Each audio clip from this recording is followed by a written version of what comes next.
अस्सलाम वालेकुम। आज हम बात करेंगे नादरा की तरफ से जारी की जाने वाली एक अहम दस्तावेज फैमिली रजिस्ट्रेशन सर्टिफिकेट यानी एफआरसी के बारे में। तो आइए सबसे पहले जानते हैं कि एफआरसी यानी फैमिली रजिस्ट्रेशन सर्टिफिकेट आखिर है क्या।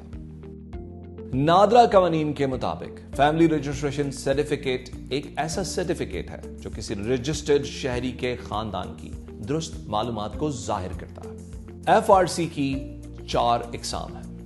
पहला, पैदाइश की बुनियाद पर जारी होने वाला एफआरसी जिसमें वालिदैन और बहन भाइयों की मालूमात शामिल होती है, इसे अल्फा फैमिली एफआरसी कहते हैं। दूसरा, शादी के बाद जारी होने वाला एफआरसी जिसमें शौहर, बीवी और बच्चों की मालूमात शामिल होती है, इसको बीटा फैमिली एफआरसी भी कहते हैं। तीसरा, गैमा फैमिली का एफआरसी जिसमें ले पालक बच्चों और उनके सरपरस्त की तफसील दर्ज होती है। और चौथा, खानदान के तमाम अफराद पर मुश्तमिल एफआरसी जिसमें अल्फा और बीटा फैमिली के साथ साथ आपकी गैमा फैमिली भी अगर वो है तो शामिल होती है।